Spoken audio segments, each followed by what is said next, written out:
and link child protection to the police rather than the local authority. The police are generally much better at handling these sorts of issues. Families are complicated things. Human relationships based mainly upon affection rather than contractual arrangements may not seem a reliable system from a legalistic perspective. The evidence, however, is that on average they provide a far more security for children than being formally looked after.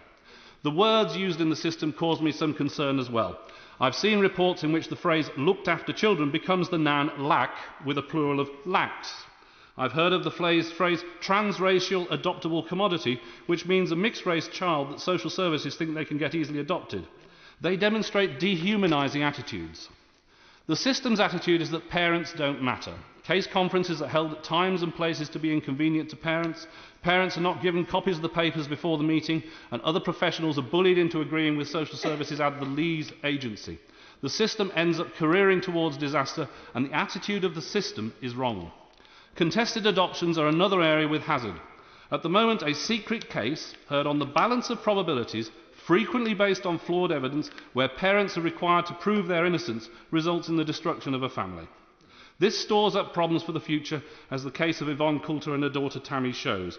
We must not forget the impact on the adopting family, who believe what they're told, only to find that the errors of the system cause breakdown during adolescence, a very difficult time for many families.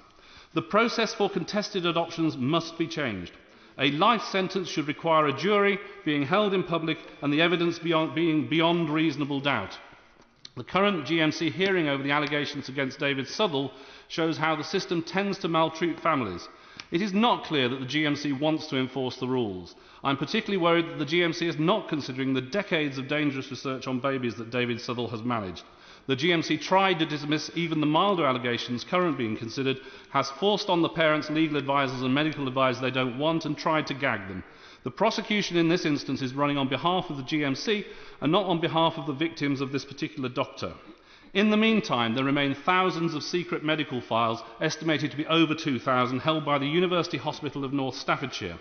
Many of the parents of the babies who were choked, given carbon monoxide and had their breathing damaged in other ways did not give consent to the experiments. The parents and children should be told if there are secret files on their children. Given the failure of the regulatory system in dealing with research here, it is worrying that the Department of Health are proposing a further deregulation of research. On a side note, I was contacted by a doctor concerned about medical ethics, who believes those changes could lead to more situations like, I think it was the Norwich Hospital, where there was a drug experiment that went very badly wrong.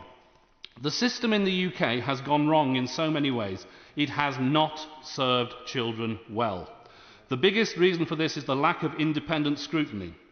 There are many changes that are needed, and many are missing from this Queen's speech, but the most important is to bring in independent security. Thank you, Madam Speaker. Douglas Carswell. Thank you, Madam Speaker. Madam Speaker, I never thought that I would ever actually say this, but it is a pity to see so few Labour members of Parliament in this House. Across that vast expanse of greenness in front of me, I think I can count 3.5 Labour MPs. That is about 0.5% of the total composition of this House. It is a pity that so few Labour MPs have come here for this debate on two vital topics, health and education.